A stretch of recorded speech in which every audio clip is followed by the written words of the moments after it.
Yeah. Man, forget this job, dog. Yeah. Working this graveyard shift, I hate it. 6 in the morning, I'm off, I made it. When I get home, I'ma make this clear. First thing I'ma drink is a Rainier beer. I ain't no lush, shut up. Hello, it's Adam Morrison. When it comes to top-tier contracting, my go-to choice is McGillivray Environmental. I know a thing or two about excellence, and that's exactly what you'll find with Kip McGillivray and his team. They're not just any contractor, they're the best in Spokane and North Idaho. From start to finish, they ensure your project is completed with the highest quality results. With years of experience and expertise, they handle it all. New construction, meticulous repairs, asphalt paving for residential and commercial properties, excavation, and even environmental remediation. So why wait? Reach out to Kip McGillivray Environmental today by calling 208-556-6384 for your free estimate. Don't forget to mention my name, Adam Morrison, and experience the difference McGillivray Environmental brings to the table. Again, that's 208-556-6384, McGillivray Environmental. My number one choice for all my contracting needs. The podcast intro song is Get Up by Jinx Universe. Listen to his music on Spotify and follow him on social media at I am Jinx Universe. Yeah. Man, forget this job, dog. Yeah. Working this graveyard shift, I hate it. 6 in the morning, I'm off, I made it. When I get home, I'ma make this clear first. Season 4, Episode 13 of The Perimeter, sponsored by McGillivray Environmental, Idaho Central Credit Union. Episode today is going to recap UCLA down in Intuit Dome, and then the win over Pepperdine. We got a couple games coming up. Obviously, the opening with Pepperdine is a beginning of a new WCC season. We got Portland tomorrow night, Thursday, and then we go back to LMU or LA with LMU on Saturday. Kind of a weird schedule. Hop on a flight right back to LA. So yeah, it was an interesting game against UCLA. We've talked about it in the past. Kind of a budding rivalry. We won 4 of the last 5, I think the number was, against them, and there's been some, all-time classics. And, it's gotten a little chippy at times, and that this last game was no different. First half was kind of a weird one. I talked about it on my broadcast, and I talked about it on this last episode. When you play a UCLA team, pace of play is so important. You have to play fast. You have to play fast with purpose, but you can't let them get the game into the upper 60s, mid 60s. That's more their style. We want to be in the upper 70s. Obviously, we were 88, I think, points a game, but we figure, if you're in the upper 70s, usually we'll win that game. And I thought UCLA did a good job of employing a game plan and having the pace at their play, or the pace of play that they wanted. And we started off completely flat. If you look at our first half numbers, 11 to 27 is, not good. Obviously, that's 41% from the field, 211 from 3, and we only take 1 free throw attempt. So we couldn't get out in transition. That was a good job by UCLA of again slowing the pace down, playing at their style. They're a terrific half-court defensive team. They always have been. Mick Cronin does a good job of always making sure his teams are going to be in that discussion of, top 20 defensive metrics and all that stuff. That stuff matters. That helps you win basketball games. It's not the most aesthetically pleasing. And it kind of, you kind of manipulate the officiating a little bit with constant physicality, and it's human nature that refs are like, well, I can't call a foul every single time down. Right. And, a lot of teams have done that in the past. He's not the first guy to do that. But it can be frustrating as a club and as a fan base to watch and feel like, the physicality was a little bit more than normal.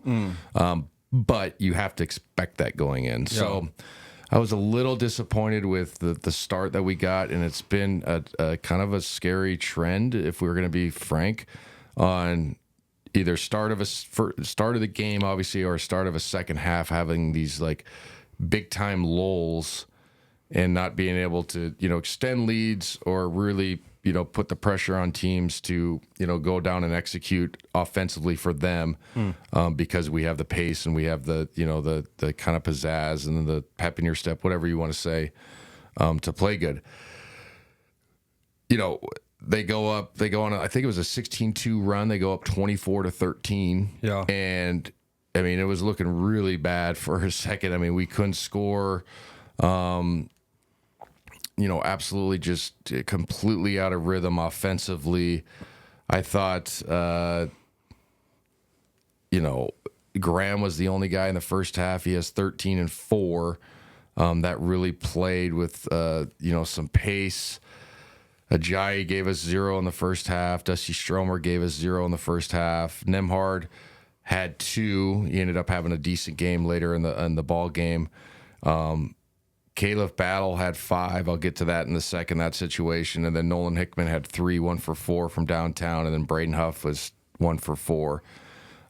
So overall, it was a terrible first half. We ended up doing a nice job after that 24-13 run to climb back in, and we answered with a 9-0 run. Yeah. And ended the half 27-25. But it was also like, oh my God, this is terrible to watch. Yeah. Gonzaga fan or not, UCLA fan, like, this is bad basketball going on right now. Mm-hmm. This is what UCLA wants. This is out of our pace. Bravo to our guys of getting back in the basketball game. That has to be said, because they were playing just completely out of rhythm. Mm-hmm. And so to be able to battle back and string together that 9-0 run right before the half was like, okay, good job. For playing terribly. You're only down 2, obviously, but this is exactly the kind of pace that UCLA wanted. We go down -2 on the glass as well.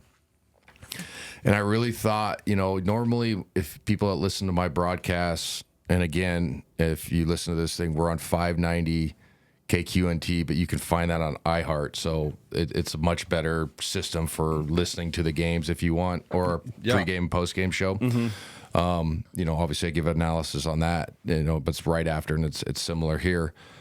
But I thought the officiating was like really bad in the first half. I thought the Caleb Battles ejection was like such a letter of the law, no feel to the game ejection that it was terrible. Yeah. Flagrant one, 1,000% every time. Yeah. You got him above the head. But then when you go to the monitor, it's like, well, he did this. It always looks worse. But in real time, if you have any feel or you played basketball before, when a guy gets airborne and he's moving out of the play and he's going to land on somebody, sometimes you just grab to whatever you want, or just to brace yourself so the collision is not as bad. Right. And as basketball players, I've been taken out, and I've also done the same where I've jumped and I'm trying to reach. And as you get up, you're like, hey, man, I didn't mean to like really kill you like that. And sometimes guys are like, yeah, you're still pissed, but you could tell when somebody was trying to hurt you or save themselves, and it was unfortunate. And I think that's what it was with Caleb, that he was just trying to brace his fall. Yeah. And so when they went to the monitor, I was fully expecting, flagrant one. Like I said on the broadcast, like, it's no question. Yeah. Hit above the head, 2 free throws, side OB, let's go. And then they ejected him. I thought it was like 2 letter of the law, no feel of the game. It was terrible. And that just really took away some scoring aspect, especially on the perimeter. He had 5 points up to that point. But he just gives us an athleticism, a guy who can turn the corner, all those things that you really need. Dusty Stromer started the game because Nolan Hickman was sick, from what we understood. And so we didn't have, that extra oomph with Nolan being sick, and then obviously Caleb going out, that we normally did. So perimeter scoring was an issue, especially in the first half. Yeah. But I thought it was an absolute just a bad call in reference to feel of the game for refs. And that's always my biggest thing when I talk about officiating. I don't like to bitch about it a lot on the air because I think nobody wants to hear it. And it's also kind of like it just sounds soft.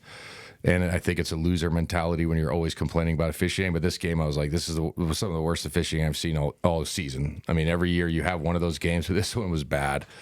And so, like I said, great job by our guys climbing back into the basketball game with that 9-0 run. But overall, it was going into halftime like, holy shit, this is bad basketball, and oh my God, you know, and I'm glad I don't, you know, this half's over. And hopefully my thought was like, okay, if we can just get our pace going again and get rolling, we'll be fine. I mean, we did a good job defensively. I got to be fair to our guys. They go 9 of 31. That's 29%. But the big number, and I'll talk about it a little bit in the totality, was they were 5 for 12 from 3 in the first half, and that kept them in the basketball game. On average, they made 7.8 threes a game, so they were a team that took a fair amount but didn't make a lot. They were obviously ahead of schedule. 5 of 12, 42% is good for a team. So that part was concerning if you were looking at as a, where we're at defensively. So again, bad first half. Only one guy's playing good. Graham EK, 6 of 9, 13 points. Everybody else is not really playing that great. Battle's the only guy, like I said, is 50% field ejected, which is weird. When's the last time we've had an ejection at Gonzaga? Yeah, I can't even remember. Yeah, it's rare in any place. And then, like we said, Nolan Hickman was under the weather. You could just tell his energy wasn't there. Ben Gregg was 0 for 1 in the first half, didn't look right. Braden Huff, 1 for 4. And then I mentioned Ajayi, 0 for 2, and Dusty Stromer, 0 for 1. So, like, completely discombobulated offensively. Now, like I said, there's always silver linings and there's always chances to get better. And then also, like, you can have bad halves. You're allowed that, especially against a good defensive team. So we start the second half, I thought, with a pretty good pace, respectfully, and the game finally opened up from just an aesthetic point of view. Nemhard, we mentioned he had 2 points in the first half. He ends up going for 14, shoots 6 for 10, has 5 assists, 1 turnover. So ends up playing a really good second half. Graham EK gives us 11 in the second half. So what is that, 24 total? Yeah, 24 total, 11 of 16. Ryan had 16 points, 8 assists, only 2 turnovers. I was looking at just the second half. So Graham does a good job. It goes 11 for 16, knocks down a 3, 8 rebounds, 24 points, 2 assists, did have 4 turnovers, but he played terrific. But we got to be fair. If we're going, kind of our perimeter guys in that game, obviously Battle got ejected. Second half, Jai doesn't take a field goal attempt, so 0 for the game. Dusty Stromer takes 1 field goal attempt, so he's 0 for 2. In 29 minutes, doesn't give us a bucket, and has 2 rebounds. And then Nolan Hickman's 2 for 6. He did have a legitimate excuse, was under the weather. Only has 6 points. Ben Gregg didn't look right. 1 for 5, 0 for 4 from 3. Only has 6 points. Braden Huff only played just under 10 minutes. Goes 1 for 6. One of his worst games of the season. Has been terrific. Yeah. Only 2 points. So basically, Graham and Ryan, obviously, 24 and 16 are the 2 guys that really showed up offensively, and we score a total, what was this, 65, 62? Yeah. So they have 40 of our, 40? Yeah, 40 of our 62. And if you go through the numbers, so that's 18 of 28. And so we go 7 of 27, I think is the number. Gosh, the rest of the crew. And this is not me just sitting there bashing it, but it's creating the context of the game. The rest of the guys didn't play good. And it was really a little frustrating to watch. On the other end of the floor, they go, we did it. The Perimeter will be right back after a word from our sponsor. Sounding good? Thank you again.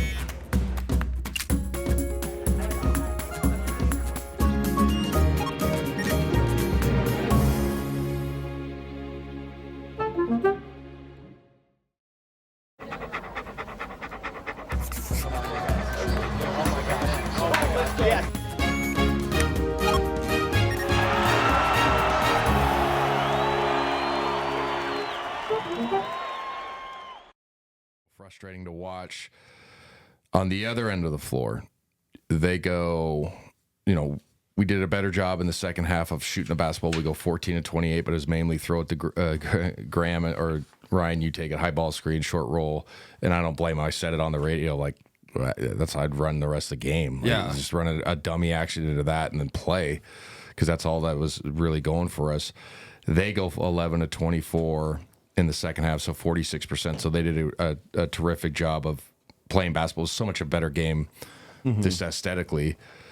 But here's the number for the game that really, bothered me, but it I think tells the biggest story is we hold them to, 36%, 20-55. That's really bad shooting and great defense. Yeah. But here's the biggest number, and I talk about it all the time on our broadcast, and I've said it on this show. The 3-point line is the greatest equalizer in basketball. They go 12 of 24. Obviously, that's 50%. Yeah. And it's 5-6 makes more than they normally get a game, and it really turned the tides. They hit timely threes over and over again. The kid, Kobe Johnson, that played at USC, goes 4 for 6 from 3. The Stefanovic guy goes 2 for 4, and then Eric Daly Jr. goes 4 for 5. And it's not like our guys weren't there, but also it was kind of frustrating to watch them, kind of tee some of these up and be surprised. It's like, once the guy's rolling, you kind of have to be, get up. Like, coach shouldn't have to tell you that. Yeah. So that part really took us out of the game. Obviously, we had 15 turnovers. That's very rare for us, but that was, I think, a product for UCLA's defense, but that was a product of our lack of rhythm as well. And then -5 on the glass. So if you sit down and break down this game, and I'll get to the end of the game portion, but if you just look bare bones at the numbers, not strictly analytics, they shoot 10 more free throws than us. I'll talk about that in a second as well. They kind of won every category, right? And we shot it a little bit better, but they won every single category.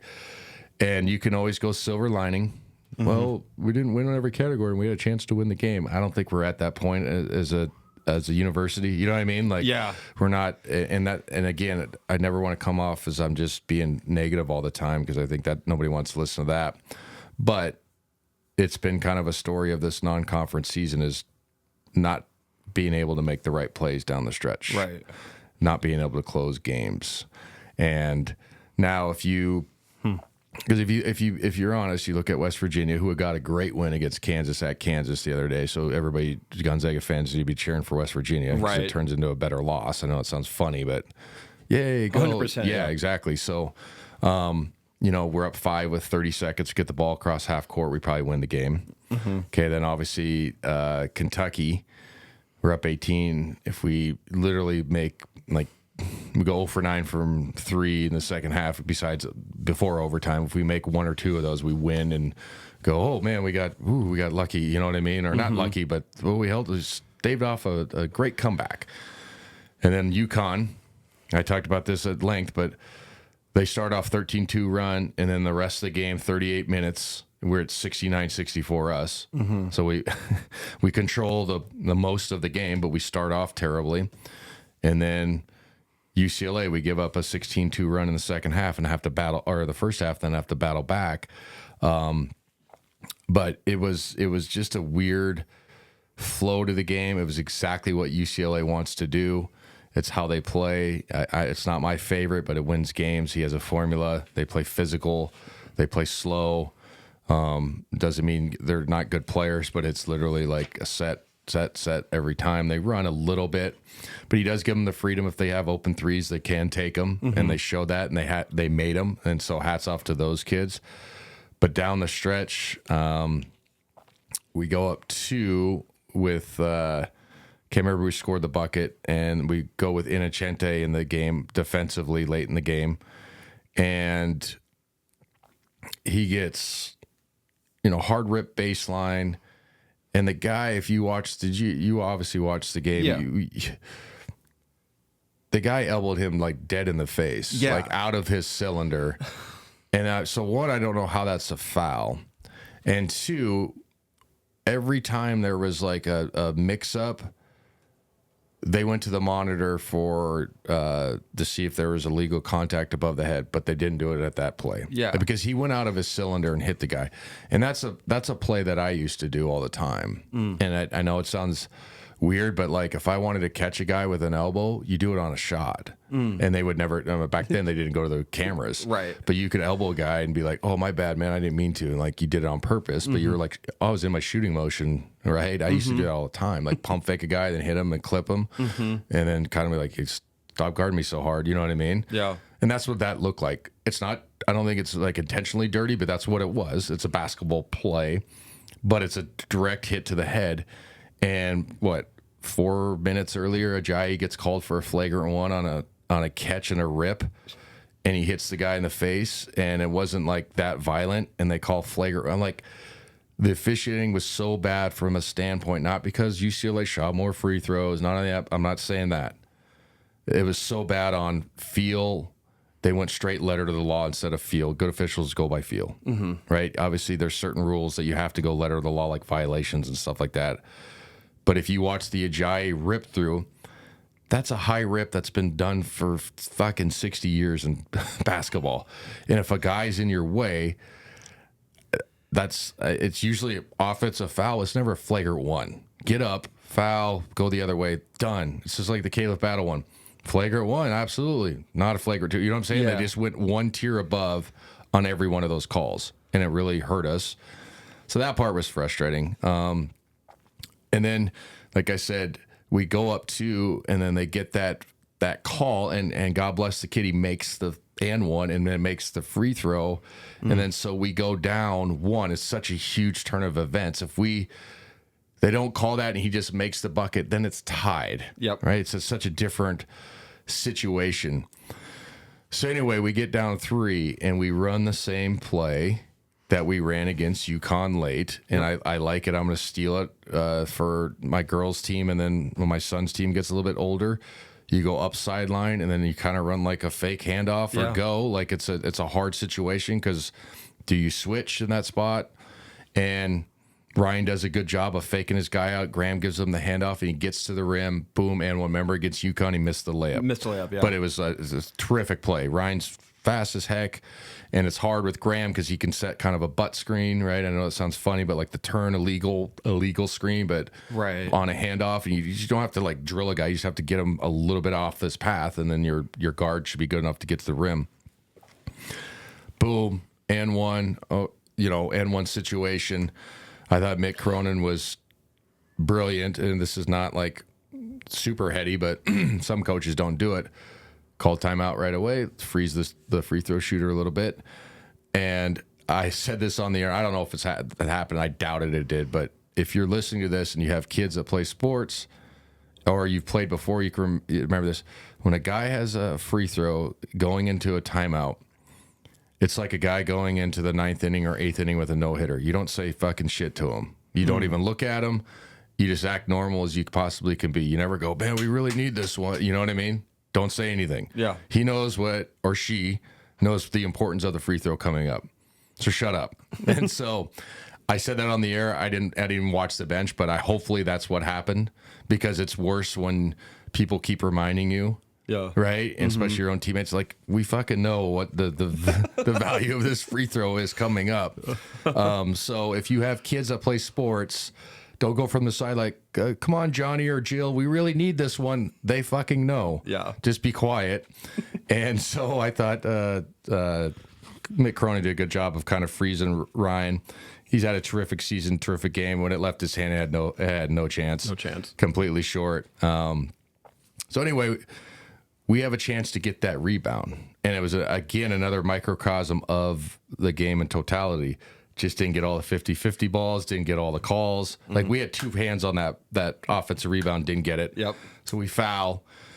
They make 2 free throws, still 5.5 seconds. And Coach Few did a good job of already having their Vandy play in ready to go, home run play. Everybody, a lot of people call it your Vanderbilt play. If you remember the Bryce Drew, like 1999 or whatever the year that was, throw it to half court. You know what I mean? You always have a home run that you should already have in place. Yeah. So you can just call it, and, you got to have some action. And the play was right. I think Ryan just had a brain fart and shot it way too early. Yeah. I think he thought he had less time, and, I've said it on air. I think he's one of the best point guards in the country, and his game has shown that. I think the last 2 years he's been terrific. He's had a lot of pressure, filling his brother's shoes that played here, and is in the NBA and all that stuff. He just had a bad last 30 seconds of the game, and it's not the end of the world because it's not the NCAA tournament. But in that situation, you want to get the ball in the bonus because they're probably going to foul, and I have to give him benefit of the doubt. I think he thought the contact was coming and was going to try to get a cheap 3-point foul, and they did a good job backing off. Yeah. So I'll give him that, but he knows. I mean, I don't have to explain him. He's a heady player. He's got to get that ball across half court and at least shoot like a 40-foot runner type of thing, and those go in sometimes. I mean, we've obviously Jalen Suggs. You know what I mean? Yeah. I was like, when I was watching it, I was like, are we gonna have another?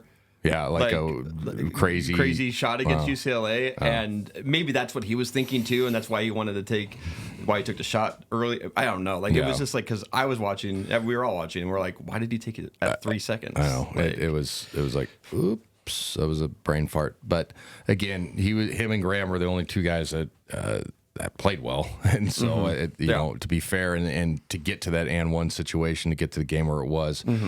But it's just, he knows it's a brain fart. And so, like I said, in totality, great job by our guys getting back into that game. But we looked flat, not making the right plays down the stretch. We didn't get anything from our two starters, Ajayi and Stromer, that game. I'm not trying to be, but I mean, they give us 0, right? Yeah. I mean, so I just have to be fair. I have to say it. And so they wish they'd have that game back. And, it was interesting. It was a tough loss, and it's going to be an interesting, because I think we have 3 games against them. So obviously we'll play again next year, and then probably go complete neutral on the 3rd. So we'll play them probably in Seattle or maybe here somewhere. I think Seattle's next year, actually. Is it next year? Yeah. That's what I'm saying. Okay, so then that's going to be the battle in Seattle. So that's another good game for Seattle. And fuck, we haven't won there in since 2015. I think we said so. Shit. It was a tough kind of loss to get and not have an opportunity to add like a resume type win. But to be fair, and we're going to talk about this, and Brennan, you did a good job of getting all the KenPom numbers of the West Coast Conference. And I know this is not downplaying the loss or being like, well, it doesn't really matter.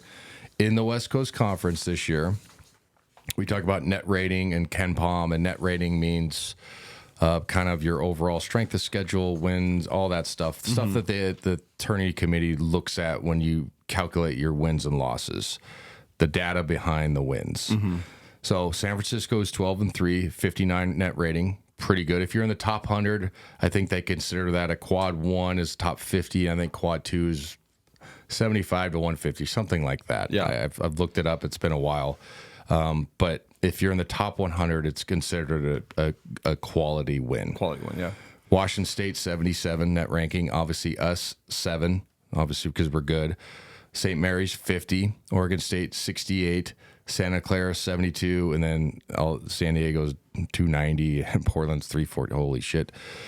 Pacific's 2. Anyway, so there's 1, 2, 3, 4, 5 teams in the top 75. Let's just say 75. So quad 1 and quad 2 win opportunities in the West Coast Conference.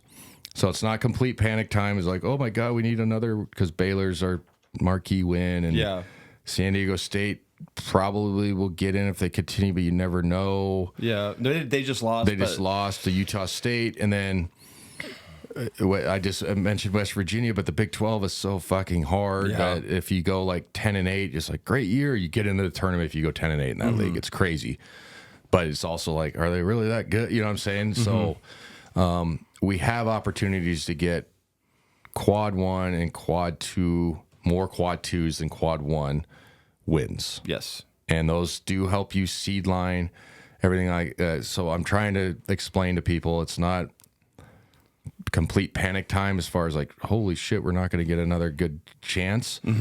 But it would have been nice to get one of these last 3 games against Kentucky, UConn, or UCLA. It would have been fantastic. Yeah. So, but I was looking at my notes from last year at this time. Last year at this time we fell out of the top 25 completely, and I don't know what our KenPom was at the time, but like ours is what 7 you said, or something it's like 7 now, and I mean we're in a much better position this year, and like 100%. to make the tournament. Obviously, I still think even if we don't win the tournament, we're still an at-large bid. We'll probably get into some bracket stuff later this season, but like it's still, we're still in a good position. Like if we can just, but I think the biggest question people are wondering, especially after the Pepperdine game, is how. I mean, I think everyone thought we were going to run through the WCC earlier. I mean, now like I don't. There's probably a couple losses in there, but like. I mean, what's wrong? Is it just the perimeter offense and defense? I think there's a couple things that we have to be honest about. 3-point shooting hasn't been great. Yeah. It's kind of dipped off a little bit. Do we have the totals? We're probably around 34, 33. Yeah. That part is understandable, or not understandable. That's a symptom of not playing as good. Our totals are 33%. From the 3. Yeah. What are we from the field? Are we under 50? Because we were 49%. Okay, so normally we're in the 50.5, 51%. I know it's only 2%. That on volume it's a ton. And so I don't think we're like scary good offensively, but we're definitely in the like top 10. But we're not the year with like Kispert and Joel and those guys where it was like, fuck, we can go on a 20-0 run with the blink of an eye. Yeah. And that's maybe unfair because that was a Final Four national championship game team. So okay. But I think there is some limitations offensively on the perimeter that have shown through the data. I mean, we haven't shot it very good. I think Dusty's and Nolan are the two guys that have shot it really good consistently. Caleb has in spurts. He's our best perimeter scorer, but Ajayi has been not good from 3 at all. Yeah. Ben Gregg has struggled, and that's kind of what his deal was a little bit. Part of his deal, not kind of. He's part of it. He does a lot of great stuff, rebounding and scores and ones. Like they had a great game against Pepperdine, so I can't just negate. I'm not viewing it just on making threes because that's unfair. He does a shit ton for us. But there's some glaring things. I mean, if we look at the Pepperdine game, I'm just kind of glance over it. We get up 20.5, right? Was it 20? Yeah, 20.5, 18, 50-32. And then it's like a 4-point game with like 4 minutes to go. And God bless Pepperdine, new coach, completely new roster. There was only one guy remaining from the previous regime. I really like that Olvera kid, Jackson Olvera from Texas. Yeah, he was good, man. He was making tough ass shots. He had a little zap to him. He was talking shit. Like I like guys that are like not like. There's a difference when you're talking shit when you're getting yourself going and like trying to embarrass somebody. You know what I mean? Like he was just kind of getting himself going and like had some edge. I like guys like that. Yeah. You kind of have to play like that. It's good to have some villains in the WCC. 100%. Yeah. And he was terrific. He has 27 as a freshman, true freshman. Mo Odom, who played at Pacific, was terrific in the second half. He went bonkers. Had all 24 of his, had 24 points in the second half. It goes 9-16. Yeah. Was hitting jumpers. Had assists as well. And then we did a pretty good job. Well, we did a really good job on Stefanovic or Stefan Todorovic. That's how you say it. Todorovic. I was struggling during the game. He was averaging 19.7, but he only had 5 of 15. But I thought when you have a bad game, but you still kind of close to get to your numbers, good job. You know what I mean? He struggled, but still played through it. But I got to be honest. Like I said it to Huddy in the post-game show.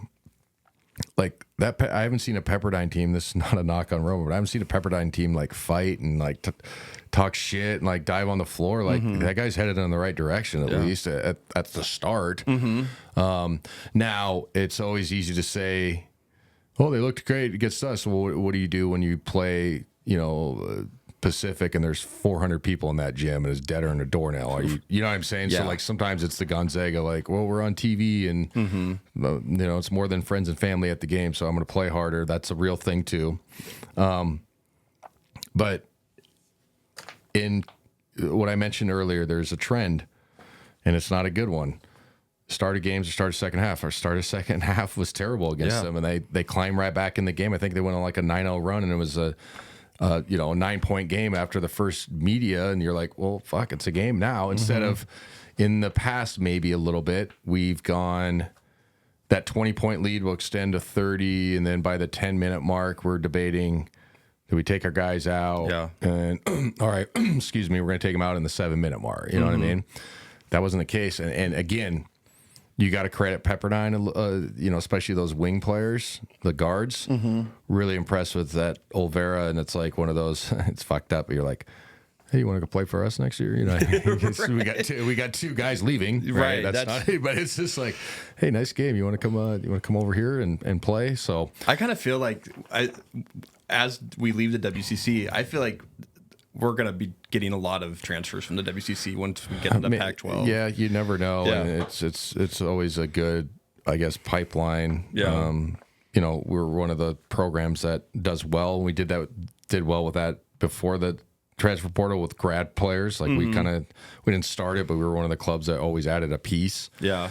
So we're used to it, but also it is fucked up if just in totality of the NIL and transfer portal that you could transfer in conference. Like that's, I don't know. Yeah. Coach Few mentioned, I think he mentioned, maybe I think you and Tom have talked about this on the radio too, is NCAA basketball is getting older. All the guys are getting older. And like when you have, all these guys have experience playing in like Division I, like it doesn't matter. It almost feels like it doesn't really matter where your Ken Palm is or how good you're. Like these guys everyone's men and they're trying to win basketball games. Yeah, I mean, sometimes you can look at rosters and be like, these guys are, older. Does that matter? It does a little bit if you're going from 18 compared to 23. Yeah. But I don't think 20 to 23. I mean, yes, a little bit. But let's be fair, and this I got to make sure I say this the right way. But some guys are on their like fourth school in 4 years or whatever, and they've had no success before. It ain't the fucking coach's fault, the previous staff. Yeah. You're not very good. Now, like a Caleb Battle, who's scored 1,500 points and had a huge year last year and has had a huge year for us. Those guys are different. Yeah. But there's some guys you're like, all right, he played at. He played at like the middle of the Big Ten somewhere and barely played. Oh, he might be good in this conference, and you're like, oh, that's why he didn't play. Is he wasn't very good. Right. So I think it does matter a little. Okay. Yeah. But also, like, you gotta, in my opinion, you gotta have a mix of, special talents like one and done or two, or leave early guys, just to say that, and then 4-year guys. And those 4-year guys can turn into pros too. We've seen that in our program. So like, I think we do a good job of guys understanding, like, some people think if you play 4 years of college basketball, you're not very good. It's like, no, sometimes it takes longer to develop and all those deals. We were terrific inside that game. I mean, obviously, Graham Ike had a terrific game with 16 points, 7 of 10. And then Caleb Battle had to bounce back after getting ejected, which is wrong, I think, but he had 21 points, 7-11, 7 of 8 from the free throw line. But Braden Huff was absolutely terrific, 9 of 10, 6 rebounds, 19 points, and he only played 17 minutes. He played like 3 minutes in the second half. I laugh, man. I laugh in a good way. I'm like, we love you, Braden. Hang in there. He's gonna play, and it's just how it works. And it's happened to Graham on the opposite side a couple times. Braden's played 30 minutes and Graham's played 10. Yep. I'm just laughing. I'm like, he's 9 for 9 and he's not in the game. You know what I mean? Do you get what I'm saying? Yeah. It's just a numbers thing. Graham's a senior. Braden is going to play. He's going to continue to have a fantastic year, and he's going to play a shit ton next year, probably 32 plus minutes. So, but I just was like, oh, that sucks, man. Yeah. Like you're rolling, and Graham started rolling. He had a great second half, and it got tight. That game got tight. So Fewy obviously went with his guys he knows and all that stuff. Yeah. So, but another glaring piece. Look at our 3-point against Pepperdine, 2 of 15. 2 of 15. It's got its turn, and it's not like we're not getting good shots. Yeah. Guys have to make them, and again, when I say that, it's the only way to fucking put it. I don't know. Yeah. Like you gotta make these attempts, especially when we have double team centers. Those are wide opens usually sometimes, or swings. And it could be just a fluctuation. Sometimes you have years just like baseball, or a month in football where you don't run the ball well, and then all of a sudden it turns. That could happen with us too as well. And hopefully it comes later in the back half of the season, obviously, than the front. But right now it's not looking very good from the 3-point line, and it's got to change for us to be successful. We shoot the ball terrifically as a group. We go 36 to 66, 55%. Good from the free throw line, 15 to 19, and had to make some down the stretch. But just, not making threes, and only +3 on the glass. That's okay, I guess. And like I said, I know it sounds funny, but Pepperdine's been really soft in the last 5-6 years. They actually put up a fight, man, and I respect teams and programs that are trying to change the culture, and that's what the first thing is, playing hard. And they definitely did that, had some good wings. So, yeah, it was an interesting game. In fairness and in context, and I said this on our broadcast, and it's so true, we've had some really weird games there in the past 5 years, like with teams that are, a little bit superior than this one, I guess, if you really look at it. And we've been like, oh, it's a tie game with 8 minutes to go, and Pepperdine's 4-11. You know what I mean? It's just kind of how it works. Yeah. But I think this year was a little bit more dramatic because we were up 18.5, and then all of a sudden we look at it's a 4-point game with 4 minutes to go. It was like at the last media, whenever the last media happened, it was like, fuck, we're gonna have to make plays to win this thing, guys. Yeah. So it got a little bit scary, but those are good too. Obviously, a great start to go 1-0 in WCC. Got Portland coming up. They're not very good. 3-14 in the Ken Pump. I don't even want to talk about them. And then we play LMU down in LA again. Good job, WCC, on the fucking scheduling. I don't get it, man.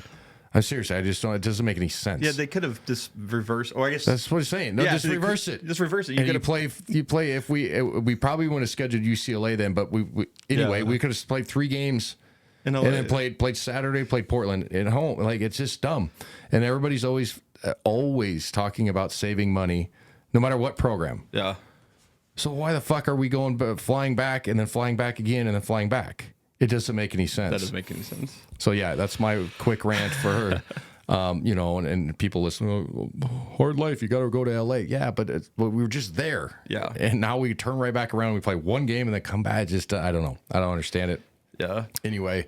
I was going to ask, what's it like going from the Intuit Dome to Pepperdine Gym? Oh, yeah, it's like a huge contrast. The Intuit Dome's really. The Perimeter will be right back after a word from our sponsor.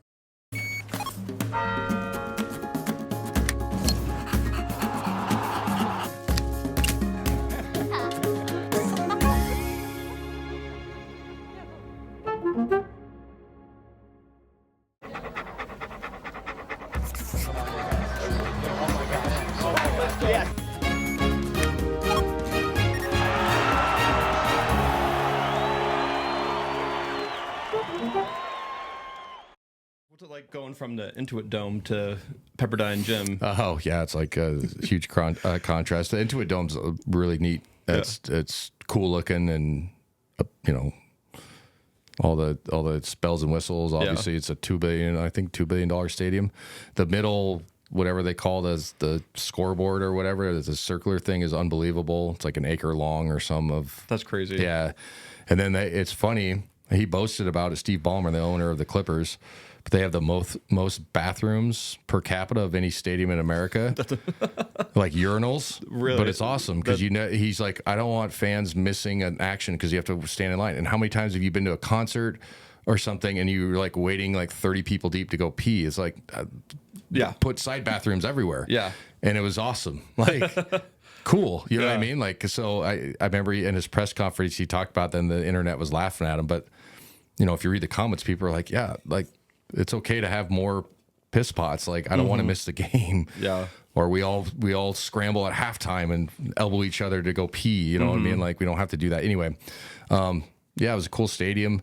Has the wall on one side where you can only get tickets if you're a registered Clippers fan.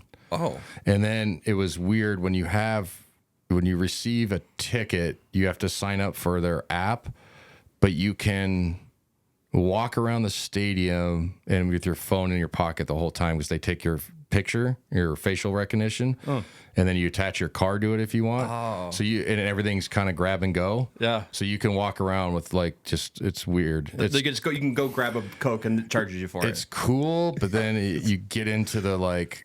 I mean, it takes you like 5 minutes to fill out the app, like all this info, and then you get into like how much data do you really need? I just want to go to a game. Yeah. And then it was funny. I get the technology and stuff, and I think new technology is great. But like the app got like 1-star review, and there's like 5,000 reviews because it is kind of like, dude, just I want to go to the game. If I have to pull my phone out and go like this, like that's okay. Yeah. But I also understand like once you're registered, not that big of a deal. So that part was neat. It was different. I know some of our ticket guys were kind of laughing about it because trying to transfer tickets over to. We have terrific donors, but they're older. Yeah. And so, like, it's like calling when your parents ask you to set up the router or whatever, and you're trying to be nice. Yes. And nothing. It's not personal. No, I was bitching when I had to sign up just to get into the game. I was like, God, why do I have to do this? You know, like, calm down. You're not that old. So yeah, it was a cool experience, and it's obviously a great start to the West Coast Conference. Yeah. We mentioned how much better teams are. Oregon State's better this season. You know what I mean? So yeah. Washington State, obviously. So we're stacking wins. I'm assuming we're going to beat Portland, and I'm assuming we're going to beat LMU. 3-0 is going to be a good start. Yeah. In theory, to going into a tougher stretch in the West Coast Conference. So, is there things we can work on? Always. Is it panic mode? Not even close. No. Are we in a better spot than we were last year? Yes. Remember when we were 20-5 and everybody told us it was the end of the deal and blow this thing up, and it was like, no, you're wrong. Right. But also, there's you got to be fair and honest. There's things that we haven't been doing down the stretch of games, and it's got to change. And they're simple things, just making 1 or 2 extra plays, get a rebound, whatever, knock down a 3.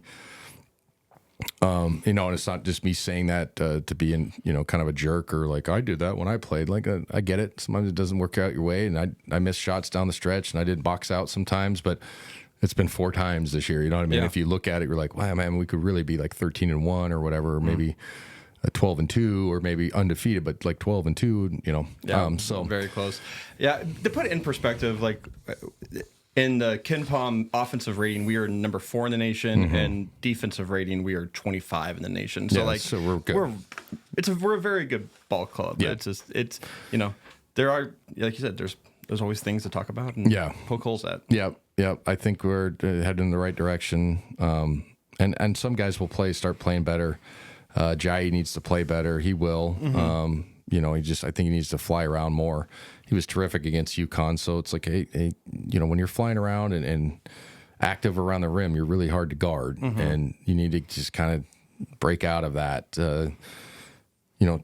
style of just kind of trotting around. It's not a knock, but it's like when you're flying around and you're super athletic and bouncy and bowling guys over and shit, like you're pretty good. When you're tiptoeing around, you're not very good. So if he can do that, he'll get out of it. Dusty will start making shots again. I think Ben Gregg had a great bounce back game against Pepperdine. Obviously, Nemhard was terrific, and then Battle, that was just a shitty call getting thrown out of the game. That game would have changed. Yeah, I think having him on the perimeter, but he had a great bounce back game as well. And then obviously our 2 inside guys are really good. So I like where we're at. It's not the greatest where we're at, but it's not like I said, we're not. It's not freak out mode. And I'd tell people if it was freak out mode, especially on this show. But I think going into this conference season, having a chance to go 3-0 is going to be a huge thing because it's going to be tougher this season. We got any listener questions? Yeah, I have one listener question, and it kind of revolves around the new year. It's the first day of 2025. What would be your New Year's resolution for Gonzaga? And make more threes. Yeah. I mean, if we make more threes, we become more dangerous, and it helps our inside presence. But I mean, we talked about it was 33% or so, 31%. So, and that can happen. And again, like I said, it's not a scheme thing. It's just guys got to make threes. Yeah. So I think that's the biggest thing. Yeah. And then obviously take care of the ball down the stretch and all the things we just discussed. Yeah. But I think overall guys are in kind of the right spots where they need to be offensively, and if they can just tighten the screws a little bit more, be a little bit more successful. But again, this is not a team that's gonna blow people out, but we're also talented enough to stack 10, 15 wins in a row. Yeah. I mean, I think we've always for Gonzaga, it's always been the tale of two. Like, we got the non-conference and we were in WCC. Like, I feel like historically, like, we've always kind of righted the ship in the WCC. Yeah. And do you think that's going to be the case this year? Yeah, I guess. I mean, I don't know if right the ship is the right terminology or get on the right track, maybe. Yeah. Yeah, I mean, the league is definitely tougher this year, but like I said, if we just had a couple plays bounce our way, we're 12-2, and then we're talking like, oh, we had a great win against Kentucky. You know what I'm saying? So it's hard for me to be like, well, thank God we're in the conference so we can get back to square one. I don't think we're there yet. Yeah. I'm not saying you're wrong in a sense. I know where you're coming from, but I don't think we're to the point of like,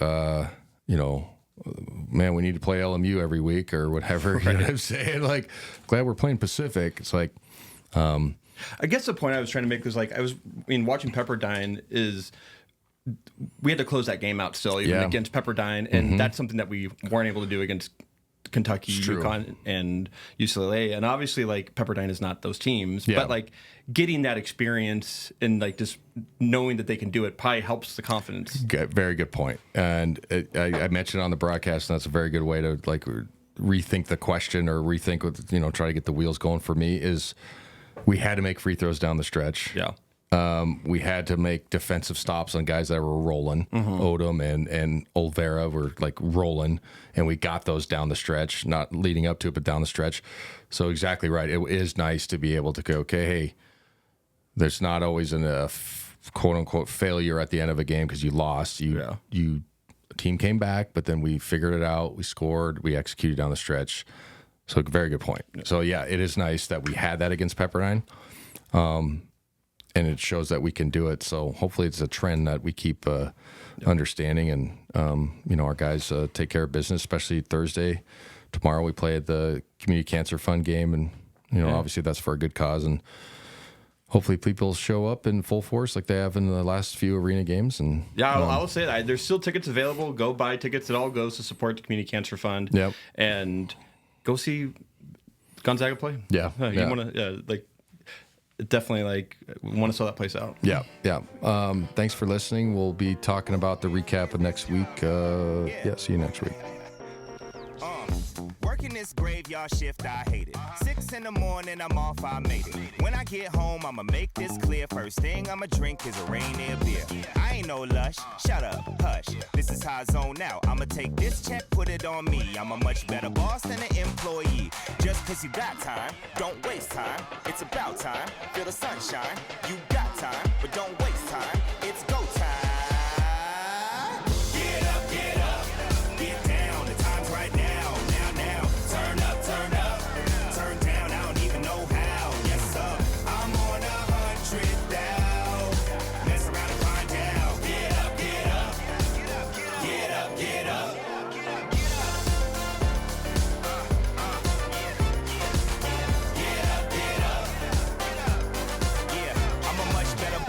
Employee, I'm an employee cause I go OD on a BEAT. I'm a young OG, been killing these raps since 03. So when a supervisor told me do this, the podcast intro song is Get Up by Jinx Universe. Listen to his music on Spotify and follow him on social media at I am Jinx Universe. Produced locally in Spokane, Washington at Spokecast.